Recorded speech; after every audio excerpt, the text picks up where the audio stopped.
कहानी शुरू करते हैं। एक बार की बात है, एक आदमी के जीवन में सिर्फ दुख ही दुख थे। वो जो भी काम करता उस बेचारे का वो काम पूरा ही नहीं होता। घर में आता तो घर में कलेश बना रहता, किसी से कोई मदद मांगता तो कोई उसकी मदद नहीं करता। ऐसा लगता था कि चारों ओर से दुखों का पहाड़ उसी पर टूट पड़ा है। उसे समझ नहीं आ रहा था कि मैं इन दुखों से पार कैसे पाऊं। वो दिन रात यही सोचता रहता कि अपने दुखों से छुटकारा कैसे पाना है। इसी कारण से वो रात में सो भी नहीं पाता था। उसकी आंखों के नीचे बड़े बड़े काले घेरे बन गए थे, जो इस बात का प्रतीक थे कि वो आदमी कितना दुखी है और कितना चिंतित है। कभी कभी तो उसके मन में आत्महत्या करने के भी ख्याल आते थे, लेकिन अपने परिवार की चिंता करके वो ये कदम नहीं उठा पाता था। वो इतना दुखी हो गया कि उसने निर्णय किया कि वो इन दुखों से छुटकारा पाके रहेगा। इसके लिए चाहे उसे कितनी भी मेहनत करनी पड़े, कुछ भी करना पड़े, चाहे अंगारों पे चलना पड़े, लेकिन इन दुखों से छुटकारा हासिल करके रहेगा। ऐसे ही एक दिन उसने अपने मित्र से पूछा कि मैं अपने जीवन को कैसे सुधारूं। उसके मित्र ने उसे बताया कि तुम किसी बाबा के पास जाओ। बाबाओं के पास ऐसा मंत्र होता है जिससे सारे दुख मिट जाते हैं, जीवन खुशियों से भर जाता है और धन संपदा भी हासिल हो जाती है।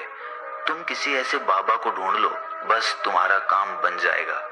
उस आदमी के मन में ये बात पूरी तरह से पक्की बैठ गई कि कोई बाबा ही मेरा दुख दूर कर सकता है, और इसीलिए उसे किसी भी बाबा के बारे में पता चलता तो वो उस बाबा के पास पहुंच जाता। उस बाबा को अपनी समस्या बताता और उससे उसका समाधान पूछता और कहता कि बाबा, मैं कुछ भी करने के लिए तैयार हूँ, लेकिन मेरी इन समस्याओं से मुझे छुटकारा दिला दीजिए।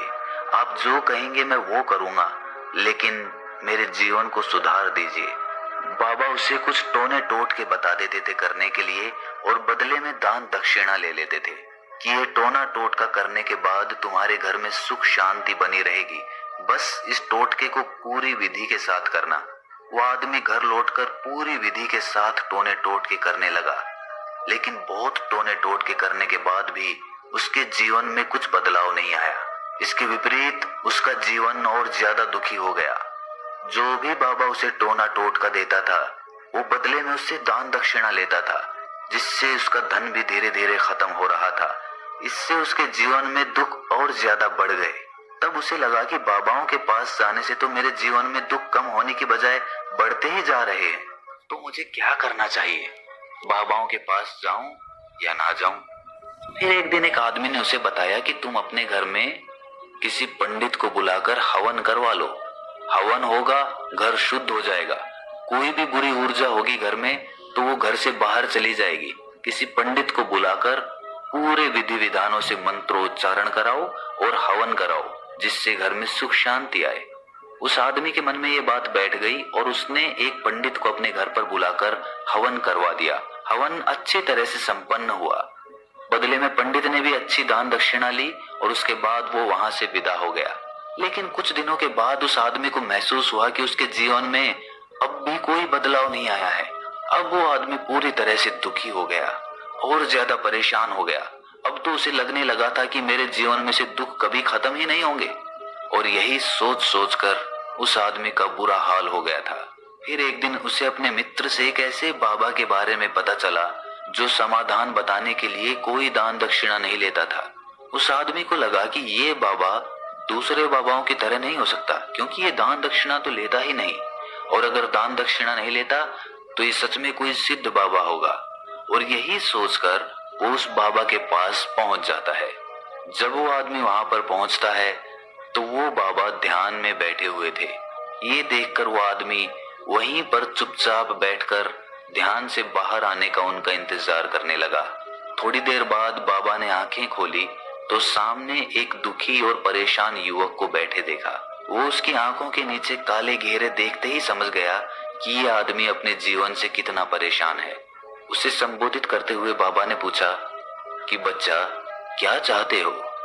बाबा के पास क्या लेने आए हो?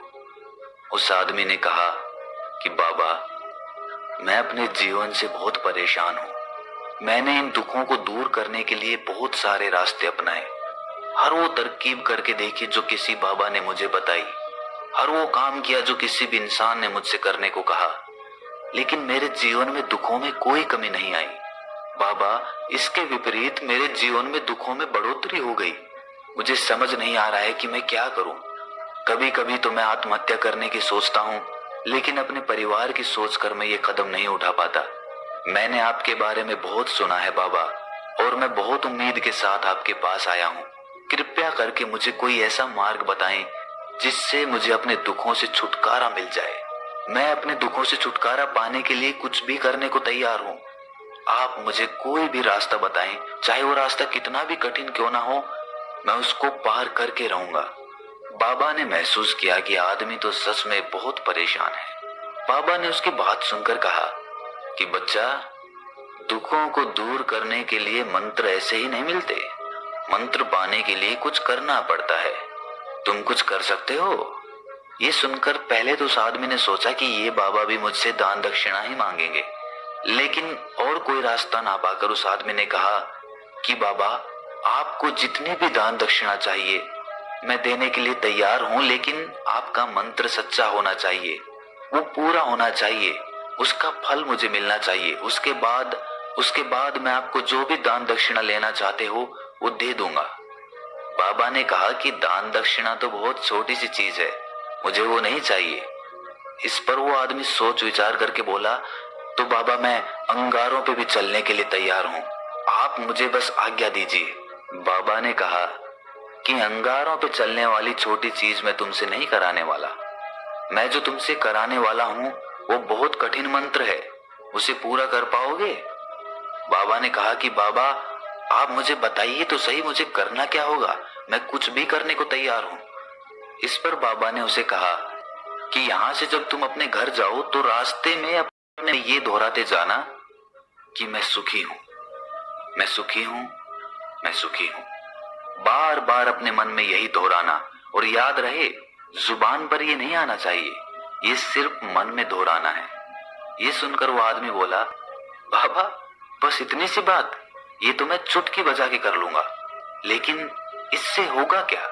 बाबा बोले कि इस मंत्र को करके देखो, वैसे भी तुमने इतने बाबाओं के मंत्र किए हैं, तो देख लो।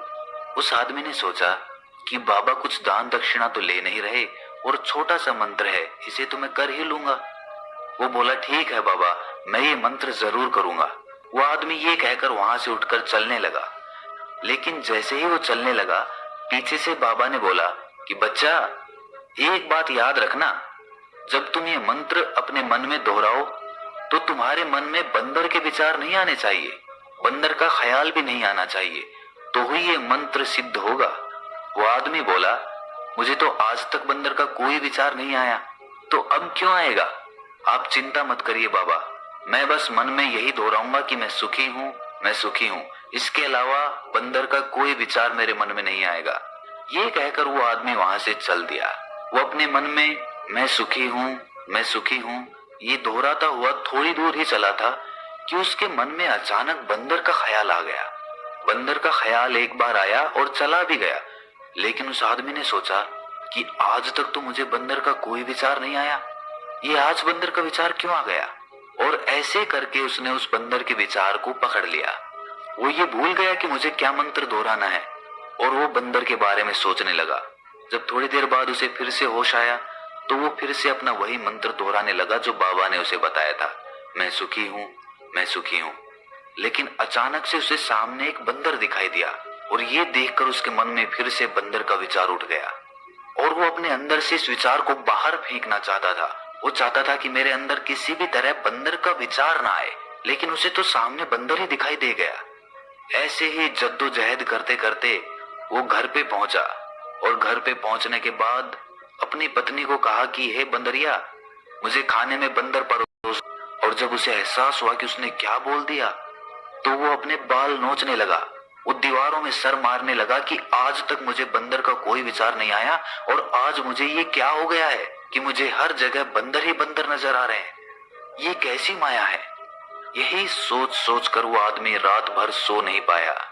रात भर करवटें बदलता रहा, और सुबह उठकर सीधे उसी बाबा के पास पहुंच गया, और उसके चरणों में गिरकर कहा कि बाबा, पता नहीं क्या चमत्कार हो रहा है, आज तक मुझे बंदर का कोई विचार नहीं आया, लेकिन कल से जब से आपने मुझसे कहा कि बंदर का विचार नहीं आना चाहिए, तब से मुझे हर जगह बंदर ही बंदर नजर आ रहे हैं। उस आदमी ने कहा कि बाबा, मुझे तो आपके पीछे पेड़ पर बैठा हुआ बंदर भी केले खाता हुआ दिखाई दे रहा है। ये हो क्या रहा है बाबा? ये सुनकर बाबा हंसने लगे।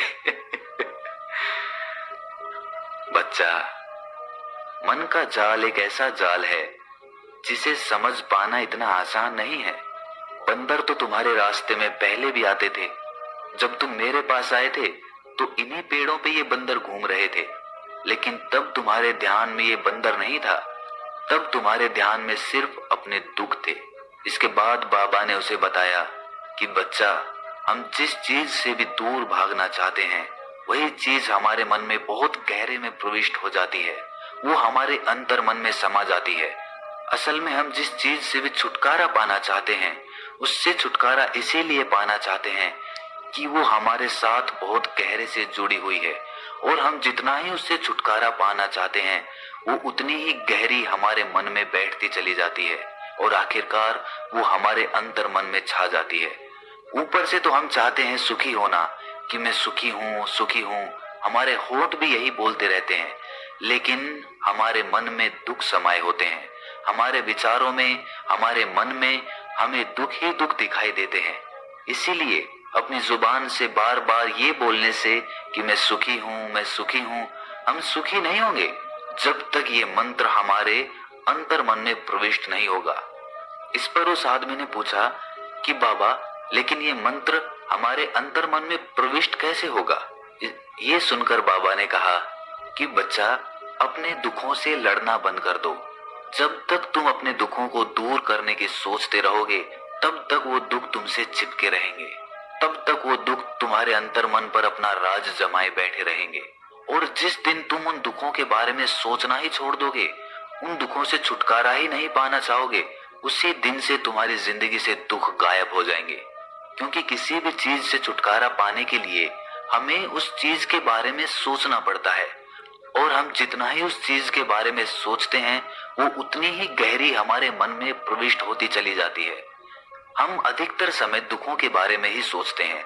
हम यही सोचते हैं कि हमारे जीवन में दुख है और हमें इससे छुटकारा पाना है। इसी वजह से बार बार सोचने से वो दुख हमारे अंतर मन में प्रविष्ट हो जाते हैं और हमें एहसास भी नहीं होता। इसीलिए अगर तुम दुखों से छुटकारा पाना चाहते हो, तो दुखों से छुटकारा पाने के बारे में सोचना छोड़ दो। तुम्हें दुखों से छुटकारा मिल जाएगा। अक्सर आदमी